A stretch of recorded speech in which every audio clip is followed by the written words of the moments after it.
Hi, my name is Maria Walls. I'm a nurse practitioner in internal medicine. I have been working in internal medicine and before that internal medicine and rheumatology for 14 years. I'm going to be answering some interview questions my friend Patrico sent me, who works and lives in China. He says, my education, so I have a bachelor's degree in nursing and then I have a master's degree in nursing.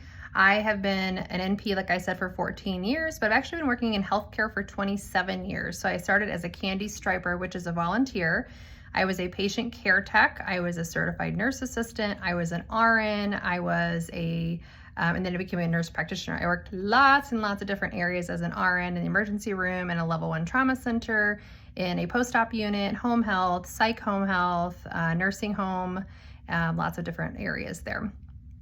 What is my weekly schedule like now in 2022? So I work Monday through Friday. I work 8 o'clock until about 5 o'clock. I see about anywhere from 14 to 18 patients a day. I have a 30-minute lunch, and then there's usually charting in the evenings, or definitely work through lunch usually. And I do take call 24/7 for my patients. What's your consistent daily schedule? So I work, like I said, 8 to 5. I'm either seeing patients, or in between patients, we answer phone calls and MyChart messages and lab results and lots of different things, lots of paperwork that we do in between patients. What struggles do you and your patients face now? I think the biggest struggles is mental health. So a lot of people are struggling with mental health issues. Then also a lot of long COVID problems, people having symptoms for months to even years now from COVID infections. And then of course people are still getting sick, especially right now with the flu and COVID. But I think mental health is probably number one. How do you connect with patients to support them and show care? I think anybody who's watching this can agree that I am a personality that attracts tell me everything. I validate patients' symptoms, and I'm a really good listener. And so I think that's pretty much how people know that I really care about them. So COVID times is the next couple questions. What was your schedule like when COVID hit weekly and day to day? Well, it was crazy. So we came in and things changed within a 24-hour period. We had to put barriers up. We had to separate patients in the waiting room. And then we canceled patients in office for a little while when it was really crazy.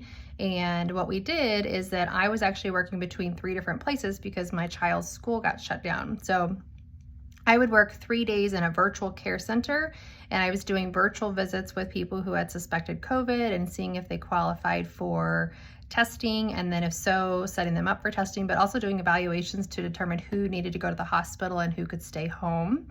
And then I would have like 4 or 5 days off in a row so that I could do my child's school work. I hired a babysitter when I was working. And then I would work Monday through Friday in my office, then have a weekend off, and then do it all over again.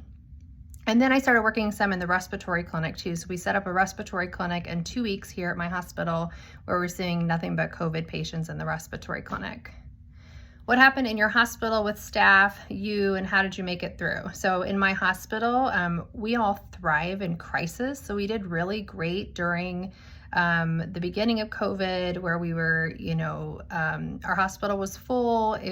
We were losing a lot of patients. We had to get one of the refrigerated trucks here, and we had nowhere to put patients. The staff did amazing. We were heroes. We got lots of praise from our community and our family members and our friends, and we were just pushing through. How do we make it through? So the number one thing that got me through the hardest parts of COVID is my coworkers. And because we were all going through the same thing, we talked a lot about our anxieties and our sleep issues and everything that we were experiencing and all the trauma and the death and the illness. So my coworkers were my number one. I also were able to really vent to a couple really good friends who understood kind of what I was going through, but usually it was just healthcare people who really understood. How did you connect, show care, support your patients through it all? So again, just being myself. So really validating symptoms and letting people talk. I actually found a lot of comfort in my office. I found the most comfort in my office because when the public kind of turned on healthcare and started not trusting us, and we were hearing conspiracy theories and people were fighting out against masking and COVID mitigation, here in my office, there was hardly anyone that ever did that. So I would come here and I would feel safe, and people trusted me and people believed me and people didn't call me a liar. And so my patients really were another thing that kept me going. But me just listening to them and validating their symptoms and their experiences is really how I showed them empathy. What people skills did you develop, grow, if any, because of the crazy COVID times? I do not like the word resilient anymore, but I can say that I guess I'm pretty resilient. Unfortunately, a lot of us suffer from a lot of trauma. I did see a psychologist. I've talked to a lot of people about this, and we definitely have a lot of things that we really need to sort through that we saw and that we heard.